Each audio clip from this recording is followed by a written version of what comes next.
21 h, il est temps de vous informer. Bonsoir à toutes et à tous. Au sommaire de ce journal magazine, incendie spectaculaire, c'est dimanche vers 5 h dans les entrepôts de la société Transco de la commune de Massina. 4 bus calcinés, pas de perte en vies humaines. Les enquêtes sont en cours, développement dans un instant. Nomination d'un consul à Goma par le Kenya. Nairobi rappelé à l'ordre par Kinshasa. Toute annonce relative à la nomination d'un consul est particulièrement inappropriée et ne serait être considérée sans l'aval des autorités congolaises, tranche le gouvernement congolais. Un communiqué à suivre dans un instant. Au sport, CHAN 2024 finit la compétition pour la RDC. Les Léopards quittent après avoir perdu ce dimanche contre le Lion de l'Atlas. Le Maroc au quart de finale et affrontera la Tanzanie vendredi prochain à Dar es Salaam. Madame, Messieurs, voilà tout pour le titre et bienvenue si vous nous rejoignez sur la RTNC. D'abord, l'actualité.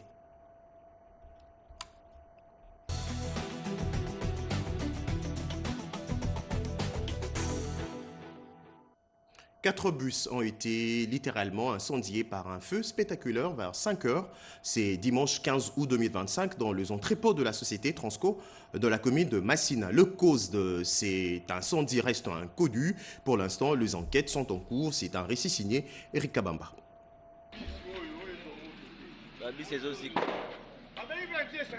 Des flammes, une fumée épaisse et noire, visible à plusieurs kilomètres de l'entrepôt des bus Transco dans la commune de Messina, qui vient de prendre feu en quelques minutes seulement. 4 bus de Transco de plus de 60 places, tout neufs, ont été littéralement embrasés.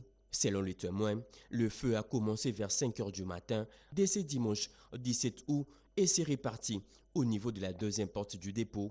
L'incendie n'a fait aucune victime, pas de blessés, moins encore des morts. Les autorités de cette entreprise publique ont ouvert une enquête pour déterminer les causes exactes de ces sinistres, mais le premier élément pointe vers un problème électrique. Par manque des équipements nécessaires et élémentaires comme l'extincteur pour maîtriser le feu, les agents et cadres de cette entreprise ont lutté pendant plusieurs heures contre ces feux spectaculaires pour limiter les dégâts. Pendant que flottait encore dans l'air une odeur des pneus brûlés, les personnels sont sortis pour faire les constats. Ici, moteurs, sièges, volants et autres pièces ont été totalement calcinés par ces feux dévorants. Dans l'actualité également, plusieurs morts dans un crash d'avion près de Kisangani dans la Chopo. Un avion de type Antonov exploité par la compagnie Air Kassai s'est écrasé peu après avoir décollé de Lubito. Iverson Kaboba. L'Antonov 2 immatriculé 9SGZP en provenance de Lubito en province d'Imaniema s'est écrasé à 30 km de la route Ituri, selon le rapport préliminaire de la régie des voies aériennes. D'après le commandant de l'aéroport de Bamboka, la tour de contrôle n'était pas en contact avec l'appareil au moment du vol. Informé aussitôt, le ministre provincial des Transports et des Voies de communication de la Chopo s'est rendu sur les lieux de l'accident. Selon le rapport préliminaire de la régie des voies aériennes, l'avion était complètement calciné. Un rescapé a été retrouvé ainsi qu'un corps identifié comme celui de l'inspecteur de l'autorité de l'aviation civile. D'après d'autres sources, 6 personnes auraient péri dans l'accident, toutes calcinées, dont 2 ressortissants étrangers qui étaient aux commandes de l'appareil. Document retrouvé, un passeport appartenant à un homme de nationalité ukrainienne, né le 12 avril 1961, a été découvert sur les lieux.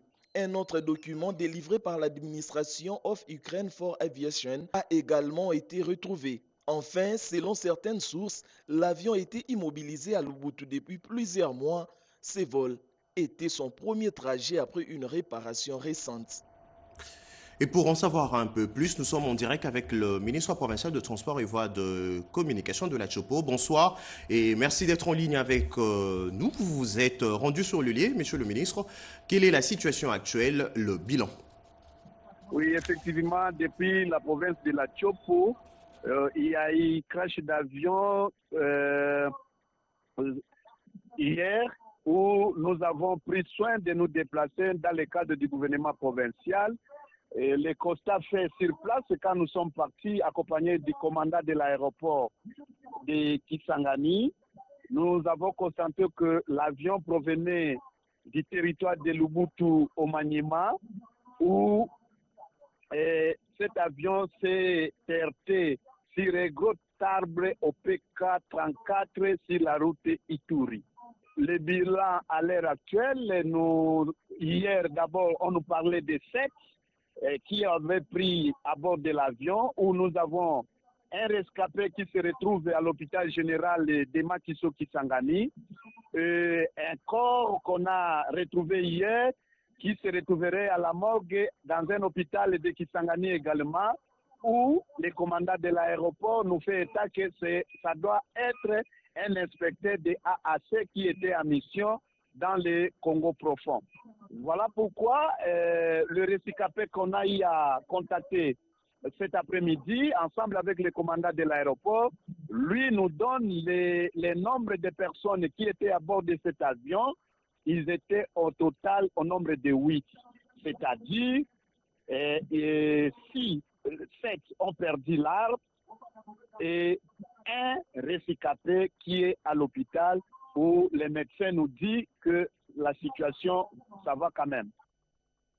Et dites-nous, monsieur le ministre provincial, le raison à la base de cet incendie malheureux et de dispositions déjà prises par vous pour que ces types d'incidents ne se répètent plus dans l'avenir? Bon, l'élément à la base de l'accident, c'est le commandant de l'aéroport qui pouvait voir avec la tour de contrôle ce qui était à la base de nous, on n'a pas compris, mais le militaire qui est encore à l'hôpital, il disait qu'ils ont pressenti seulement qu'il y a eu l'arrêt du moteur alors qu'il ne pouvait plus se sauver. Les services techniques, nous allons tenir les réunions avec eux pour qu'ils puissent nous dire quelles sont les modalités, les dispositions que nous pouvons prendre pour prévenir ce genre d'accident. Mais ce qui est vrai que le commandant de la RVA Kisangani nous a fait comprendre que à chaque fois qu'il y a un avion qui veut atterrir à Kisangani, on informe toujours. Mais voilà pourquoi nous voudrions que lui, comme service technique du gouvernement provincial à place, c'est lui qui pouvait nous donner des précisions par rapport à cette question. Merci, monsieur Ghislain Mugenya Baraka. Je rappelle que vous êtes ministre provincial de Transport et Voies de Communication dans la province de La Chopo. Merci pour toutes ces informations. Je vous disais à l'entame de cette édition, nomination d'un consul à Goma par le Kenya. Kinshasa rappelle à l'ordre Nairobi. La ville de Goma demeure sous occupation illégale du 123 AFC avec le soutien du Rwanda, situation qui est caractérisée plutôt par de violations graves de droits humains contre le civil. Kinshasa tranche toute annonce relative à la nomination d'un consul est particulièrement inappropriée et ne saurait être considérée sans l'aval des autorités congolaises. Cédric Kenina. C'est le monde à l'envers. Un consul kényan à Goma. Information rendue publique par les State House, la présidence kenyane. Une décision aux graves conséquences diplomatiques et juridiques prise visiblement en violation du droit international et des procédures diplomatiques établies. Dans un communiqué, les ministères des Affaires étrangères de la RDC rappellent le fait que la nomination de tout chef de poste consulaire étranger sur son territoire est subordonnée à son agrément au préalable et à la délivrance de l'exécuteur par les ministères des Affaires étrangères. Cependant, la RDC appelle par conséquent à la prudence et au discernement dans la communication publique pour éviter toute incompréhension, spéculation ou apparence de légitimation de l'occupation illégale en cours. Une situation qui fait réagir à l'image de Freddy Kita, acteur politique. D'abord, c'est un acte à dénoncer. C'est très défavorable pour un État comme le Kenya de reconnaître cette partie occupée illégalement par la rébellion. Vraiment, je tiens à les dénoncer et à les condamner avec la dernière énergie. Et je demande au gouvernement congolais de convoquer immédiatement l'ambassadeur kenyan pour détail, pour qu'il donne des explications. Et envoyer aussi une lettre de protestation au gouvernement kenyan parce que c'est un acte. Donc là, ce que nous avons tous dénoncé, que le chemin de la balkanisation est en marche parce que c'est quand même inacceptable dans un pays souverain et démocratique et que l'État kenyan envoie un représentant comme consul général dans cette partie occupée illégalement. Les Kenyans est donc appelé à l'observance des règles de courtoisie et des respects mutuels. Dans le chapitre de réaction, Jean-Pierre Lissanga Bunganga, président du Rassemblement de compagnons de Etienne Tshisekedi, s'interroge sur le comportement de Nairobi qui ignore le contexte sécuritaire et politique dans l'est de la RDC. Lors d'une déclaration devant la presse congolaise ce dimanche, il demande aux Congolais de tous bords de s'opposer à toute velléité de la balkanisation du pays. On l'écoute au micro de Joséphine Liondo. Le rassemblement des compagnons d'Etienne Tshisekedi pour le changement et le progrès social condamne avec la dernière énergie la nomination d'un consul général à Goma en toute violation flagrante des prescrits de la Convention de Vienne sur les relations diplomatiques et consulaires de 1963. Rappelle à l'opinion tant nationale qu'internationale que la nomination d'un consul général dans un pays accrédité doit obligatoirement suivre les étapes protocolaires d'usage. S'interroge comment Nairobi a ignoré le contexte sécuritaire et politique à l'est de la République démocratique du Congo pour désigner un consul général en faisant fi du processus de paix en cours de Washington et de Doha. Processus soutenu et accompagné du reste par l'EAC, la SADC et l'UA. La République du Kenya, sous n'importe quel prétexte que ce soit, ne peut nommer un consul général dans cette ville sans au préalable consulter et obtenir l'agrément des autorités légalement établies en République démocratique du Congo. Demande à tout Congolais, où qu'il soit, toute tendance confondue, de condamner fermement et de s'opposer vigoureusement à toute velléité de la balkanisation. En tout état de cause, le rassemblement des compagnons d'Etienne Tshisekedi pour le changement et le progrès social réaffirme, sur base des dispositions pertinentes du droit international, la souveraineté de la République démocratique du Congo ainsi que son intégrité territoriale. Au-delà de nos frontières, le Congolais de la diaspora à Bruxelles le 15 août 2025 ont rendu hommage aux Kassaïens tombés suite à l'intolérance. C'était lors de la journée kassaïenne du souvenir organisée dans le cadre de sa 33e édition. Mireille Ndeke. 33e édition de la journée kassaïenne du souvenir vécue à Bruxelles le 15 août 2025.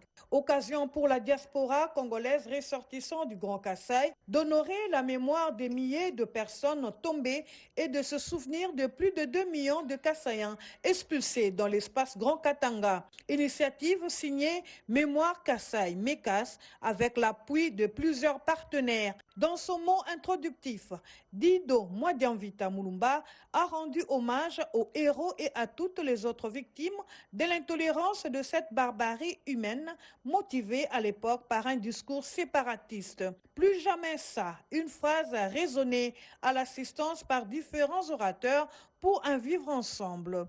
Des exposés axés sur différentes thématiques, notamment l'historique de la journée kassaïenne du souvenir et les relations entre le peuple kassaïen, décortiquées par le professeur Chamboui Kazadi.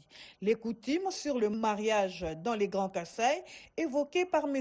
Pichibanda, ainsi que le projet Ndundu Chiola, présenté par M. Chamboui Kalala, ont agrémenté cette cérémonie riche en couleurs. Autre temps fort, la culture congolaise véhiculée par les artistes congolaises Monique Tendai et la sœur Nana Lukezo. Il s'y est de noter que la JKS a eu comme particularité la transmission de la responsabilité par les aînés aux jeunes générations, la passion de l'obligation de garder la mémoire de victimes, de pérenniser les acquis de la paix avec le président de la République, Félix Antoine Tshisekedi Tshilombo, afin de les transmettre de génération en génération.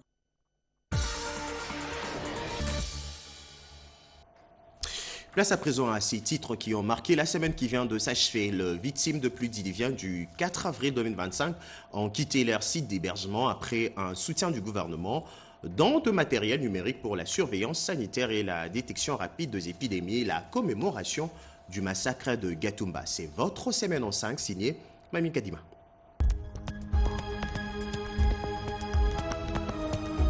La semaine écoulée a été marquée par une série d'événements significatifs en RDC, illustrant à la fois les enjeux mémoriels, humanitaires, sanitaires, diplomatiques et sportifs du pays. Commémoration du massacre des Gatumba. Le 13 août, la communauté Banyamulenge de Kinshasa a commémoré le 21e anniversaire du massacre des Gatumba survenu au Burundi. 21 ans après le fait, les membres de la communauté ont renouvelé leur appel à la justice pour les victimes. Prises en charge depuis plus de 5 mois par le gouvernement congolais, les victimes des pluies torrentielles du 4 avril 2025 ont commencé à quitter leur site d'hébergement provisoire. Cette opération de désactivation lancée par le vice-premier ministre de l'Intérieur fait suite à un appui financier octroyé par le gouvernement. Renforcement du système sanitaire dans le cadre d'un partenariat entre la RDC et les centres américains pour le contrôle et la prévention des maladies. Un don des matériels numériques d'une valeur de 554 millions de dollars a été remis. Ces matériels visent à améliorer la surveillance sanitaire et à permettre une détection rapide des épidémies. Lancement du programme Compact Résilience. Le gouvernement a lancé cette semaine le programme Compact Résilience, destiné à traduire la stabilité macroéconomique du pays en bénéfices tangibles pour la population. Il mettra également l'accent sur l'augmentation de la production des biens de première nécessité. Coopération RDC-Belgique. Au consulat de la RDC à Anvers, le consul général a procédé à la remise symbolique du premier lot de nouveaux passeports biométriques, marquant ainsi le début effectif de ces services pour les Congolais résidant en Belgique. La RDC à la conférence parlementaire de Genève. Lors de la 6e conférence des présidents des parlements à Genève, le président de l'Assemblée nationale congolaise a exhorté ses homologues à condamner les massacres et l'occupation des forces rwandaises dans l'est du pays. Formation au service géologique national. Le personnel du service géologique national du Congo a été formé aux procédures de passation des marchés publics dans une démarche de gestion rigoureuse et transparente. La formation a été assurée par l'autorité de régulation des marchés publics. Enfin, cette belle performance des Léopards au CHAN 2024. Sur le plan sportif, la République démocratique du Congo a brillé jeudi dernier en s'imposant avec 2-0 face à l'Angola lors de la 4e journée de la phase de groupe du CHAN 2024.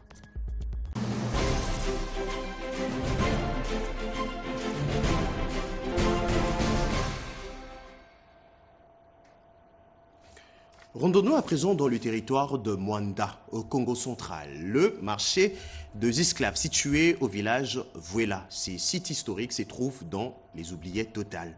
Cette partie de l'histoire de l'esclavagisme de la RDC risque d'être rayée. La population lance un SOS sous forme d'un plaidoyer touristique. Pierre Mbouyu Saïdi était sur les lieux. Nous sommes au village Sala, dans le groupement Tianfumu Vista, secteur de la mer, en plein territoire de Mwanda, dans la province du Congo central.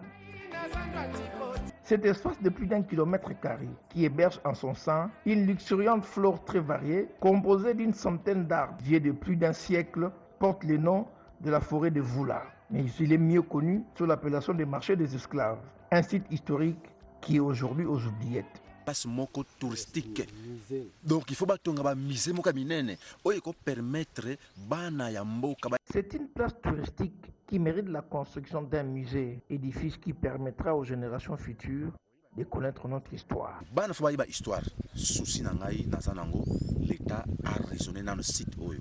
Parce que quand on yango etondi na pouvoir, ils ont makambo belé oyo ko fongola même république na biso. C'est permis na chef coutumier vu qu'il y a déjà bête historique. Je salue l'initiative du grand chef coutumier qui est en train de mener ce plaidoyer touristique pour la réhabilitation de ces sites historiques considérés comme les cimetières de nos ancêtres. Tout le monde au Congo, ces sites négligés qui relatent les hauts faits de l'esclavagisme au Congo et pourquoi pas en Afrique regorgent de vestiges historiques et victimes d'une série de spoliations, de vols et de destructions méchantes par des inciviques. D'où ce plaidoyer pour la révalorisation de ces sites hautement historiques. Vraiment, chef de l'État a les sika oyo. Président a une solution. Nous sollicitons l'implication du chef de l'État pour la modernisation et la réhabilitation de ce site qui mérite la construction d'un grand musée qui peut générer des recettes pour notre pays. Et que ça bien, combien de kokota awa et que sunga pe pays na biso. Place ba esclave bana ko matela. Zone nyonso ezali zone Makoko. Cette plage, située au port Makoko, était le lieu d'embarquement de nos ancêtres qui étaient des esclaves. Elle mérite sa révalorisation pour retracer l'histoire. Comme ça, mutu nyonso tanga uti na marché esclave na vula, nde tanga ye na port Makoko, nde mutu nyonso ko reconnaître que no bakoko banoko matisa bango boye. Les bateaux accostaient en plein océan pour embarquer nos ancêtres vers les Amériques. Masuwa e banako telema. Le marché des esclaves, situé dans la forêt de Voula, jadis site historique, aujourd'hui dans les oubliettes, mérite sa réhabilitation dans les jours à venir. Gage de voir cet espace redorer la fierté touristique de la République démocratique du Congo sur les échiquiers aussi bien africains que mondiaux. Dans le reste de l'actualité, la population attend beaucoup du gouvernement souminois. Problématique de route de desserte agricole. Électrification dans certains coins du pays, le Kinois demande à la première ministre et son équipe d'éradiquer le phénomène Kuluna. Madame et messieurs, voici les attentes de la population. Le nouveau membre du gouvernement souminois ont franchi pour la première fois la cité de l'Union africaine, c'est vendredi 15 août 2025. Premier conseil de ministres après leur nomination par le garant de la nation. Avec les anciens, ils feront face aux attentes de la population. Une population qui demande au gouvernement souminois de privilégier l'intérêt commun. Nous les jeunes, nous avons besoin de ces personnes qui sont capables de représenter Bisso et non des personnes au bazar napona. J'espère que ce deuxième gouvernement pourra combler les failles que le premier gouvernement n'a pas pu résoudre. Couverture santé universelle, gratuité de l'enseignement de base, des acquis à préserver durant ces mandats. Phénomène embouteillage, quasi-absence de panneaux et feu de signalisation, l'actuel ministre des Infrastructures et des entreprises sous sa tutelle devrait se dépêcher pour permettre aux usagers de la route de circuler aisément. De province, il y a des gens qui travaillent durement, ils travaillent. Et il n'y a pas moyen qu'ils puissent transporter leur récolte ici en Kinshasa parce qu'il n'y a pas de bonnes routes. D'où l'État doit construire de bonnes routes. Manque d'eau potable et d'électricité dans certains coins. Molendo Sakombi, ministre des Ressources hydrauliques et énergie, devrait booster les entreprises sous sa tutelle. Jacques Chabani reste vice-premier ministre, ministre de l'Intérieur. L'opération Ndobo devrait être renforcée car l'insécurité reste en vedette dans le pays. Panier de la ménagère, paiement de fonctionnaires de l'État à temps. Le gouvernement souminois sera aussi appelé à se mettre au travail pour améliorer le social de Congolais, car le peuple d'abord demeure jusqu'ici le testament du Sphinx de Limité. Vraiment, il faut améliorer les paiements des fonctionnaires. C'est ça que nous souhaitons. Il vaut mieux passer la paiement malamu. Bandaku cher. Na lukinda kukotobo na lingwa na zuite ba garantie kaka 10 mois ngayo na kititi na selemba. Dans le rue de la capitale, certains Congolais restent sceptiques. Le premier ministre, c'est le chef du gouvernement. La politique que le gouvernement qui vient de partir a suivi. C'est ça la politique. Et c'est la même politique. Il revient à la première ministre et à son équipe de maintenir la flamme de la cohésion nationale. Judith Suminwa Tuluka et son gouvernement devraient mouiller le maillot une fois de plus pour la pacification dans l'est de la RDC. Et puis ces mots prononcés par le nouveau ministre d'État en charge de la justice. Je m'engage pour assurer une justice équitable et instaurer un véritable état des droits, de mots de Guillaume Ngefa lors de sa prise de fonction. Dans une salle baignée d'espoir et d'enthousiasme, c'est un nom qui circule sur toutes les lèvres. Guillaume Ngefa, défenseur de longue date des droits humains, figure respectée du monde judiciaire, il vient d'être nommé ministre d'État, ministre de la Justice et garde de Sceaux par le président de la République, Félix Antoine Tshisekedi Tshilombo. La cérémonie officielle de remise-reprise s'est tenue dans une atmosphère empreinte de sérénité et de respect entre Guillaume Ngefa et le ministre intérimaire sortant Samuel Mbemba. Un passage de flambeau qui marque le début d'un mandat lourd des responsabilités. Restaurer la justice qui élève la nation, cette mission, Guillaume Ngefa la connaît mieux que quiconque. Pour cet homme engagé, il ne s'agit pas seulement d'un slogan, mais d'un combat de toute une vie. Sur sa table, des dossiers sensibles l'attendent déjà, notamment celui opposant la RDC au Rwanda devant les instances internationales. Sa nomination a été accueillie avec soulagement et fierté par de nombreux citoyens, notamment par les membres de la communauté Ngombe, dont il est issu.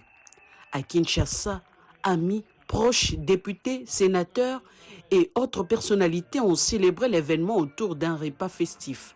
À l'heure de prendre officiellement ses fonctions, Guillaume Ngefa a mesuré l'ampleur de la tâche: réformer, protéger, reconstruire.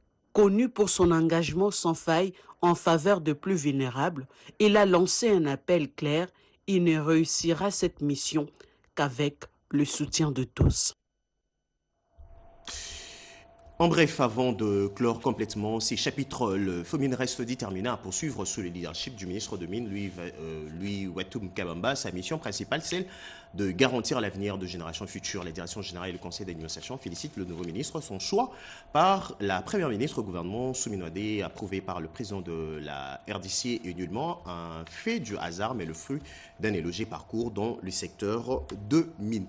Promulguée le 1er juillet 2025 par le chef de l'État, la loi 25/045 relative à l'aménagement du territoire doit être vulgarisée à travers toute l'étendue du territoire national pour une bonne appropriation par le communauté locale et peuples autochtones. Pour s'y faire, le ministre Jean-Lucien Boussa a procédé au lancement de travaux de l'atelier sur les acquis de la réforme de l'aménagement du territoire en RDC et d'Itchala. Cet atelier d'échange d'informations sur les acquis de la réforme d'aménagement du territoire organisé par la société civile environnementale a comme objectif l'élaboration d'une feuille de route des actions amenées pour l'application de la loi numéro 25/045 du 1er juillet 2025 relative à l'aménagement du territoire. À l'ouverture, la présidente du conseil d'administration de la coalition des femmes leaders pour l'environnement et le développement durable, CEFLED, l'honorable Néné Maïnzana, a fait un plaidoyer pour une gestion rationnelle, inclusive et durable de l'espace national. L'aménagement du territoire n'est pas un simple exercice technique. C'est un projet de société qui vise à concilier le développement économique, social et la préservation de nos ressources naturelles. Avant de lancer les travaux, le ministre de l'aménagement du territoire, Jean-Lucien Boussa Tongwa, a demandé aux participants de travailler en toute responsabilité. Je vous invite à aborder ces 2 journées avec exigence, esprit de résultat et sens du service public. À l'issue de l'atelier, nous devons disposer d'une feuille de route consensuelle, prête à être mise en œuvre et suivie, avec des rôles clairs pour chacun. Ces assises ont permis de mettre en place un cadre d'accompagnement et de suivi dans la mise en place des mesures d'application de la loi. L'atelier nous a permis, entre autres, d'avoir une feuille de route consensuelle qui va nous permettre de mener des actions de plaidoyer pour accompagner l'élaboration des mesures d'application, mais aussi la sensibilisation de la loi. Pour rendre effective cette loi, le plan simple d'aménagement du territoire seront élaborés, prenant ainsi en compte le droit des communautés locales et des peuples autochtones. Allez, on change carrément de registre. Il a été accueilli à son poste de travail à Kenge le week-end dernier. L'ancien maire de la ville de Beni, le commissaire divisionnaire adjoint de la PNC Kwango, promet de tout faire pour protéger la population et lutter contre l'insécurité.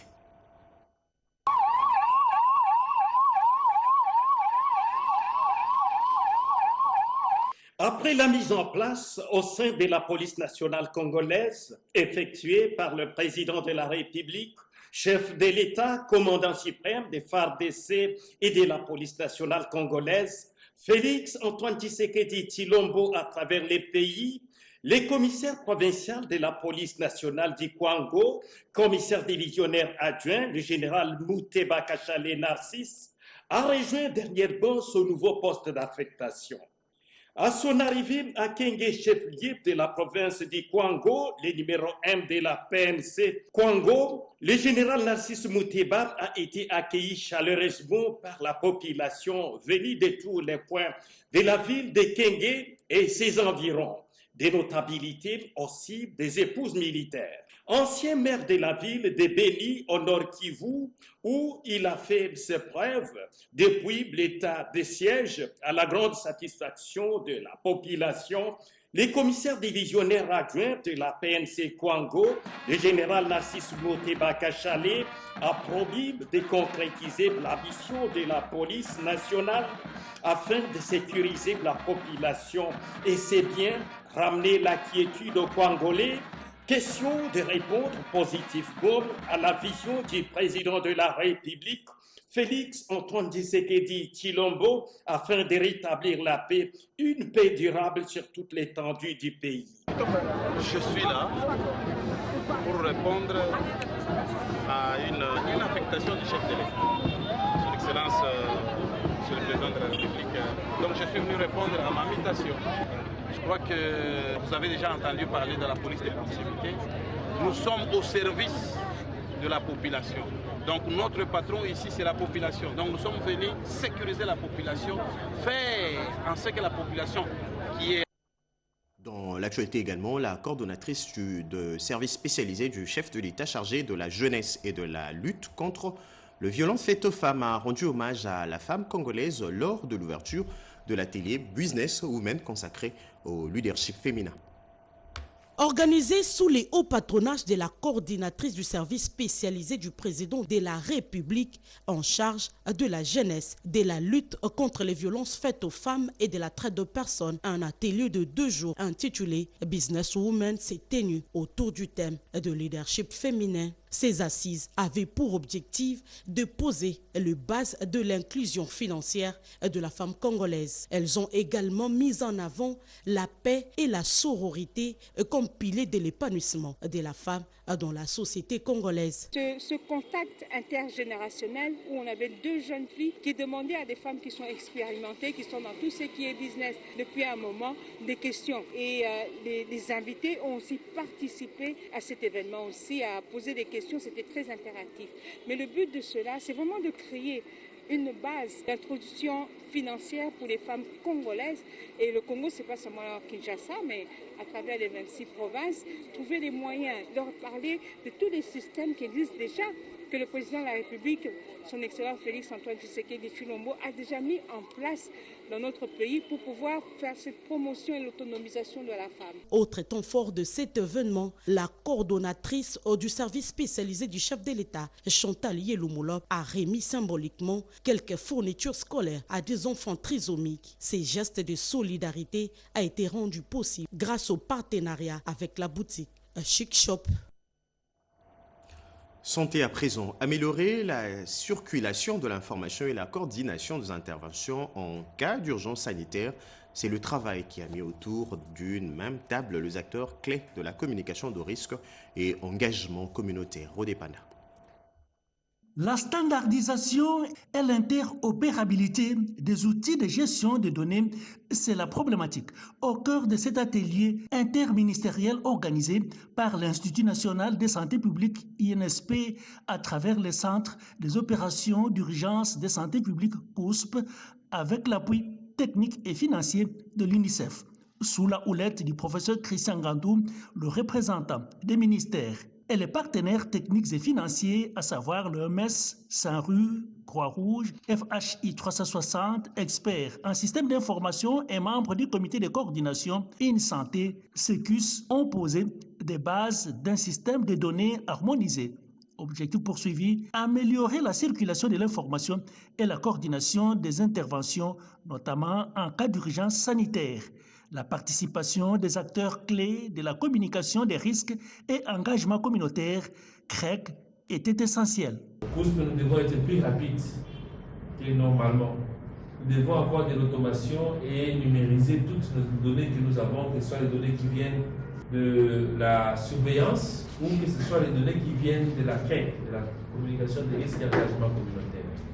Et donc, toute la place réservée à ceux-là qui manipulent pratiquement toute la technologie de l'information avec la numérisation.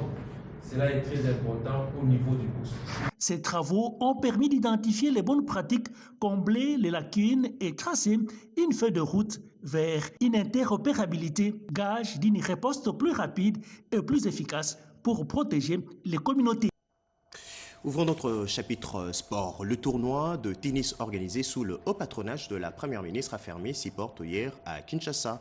L'initiateur, Peto Diankenda, a remercié les athlètes venus de 4 coins de la RDC.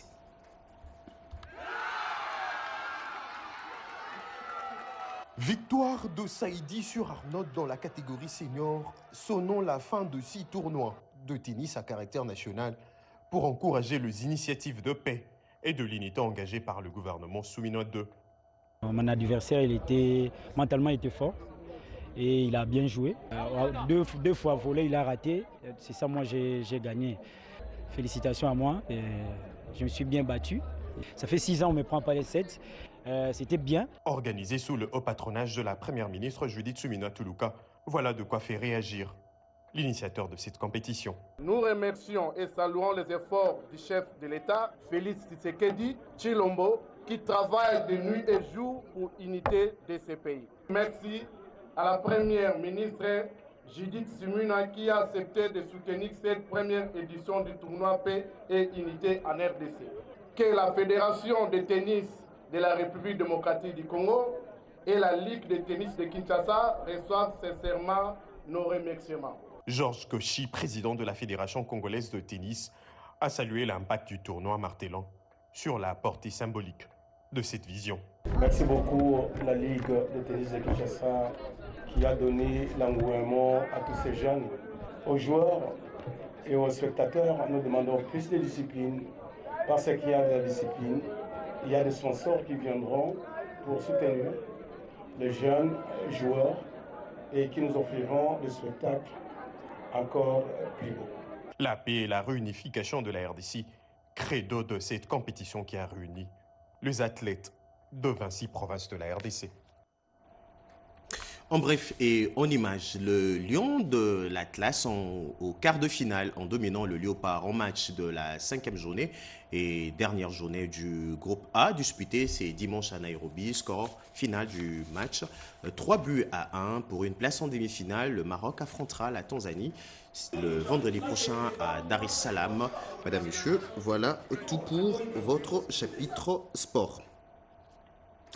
C'était un journal de la rédaction coordonné par Fifi Mukundi, réalisé par Rodé Panda et André Njeka, assisté de Didier Diawé, Alain Galia et Redam Poyi. À toutes et à tous, c'était un plaisir de vous informer. Bonne soirée.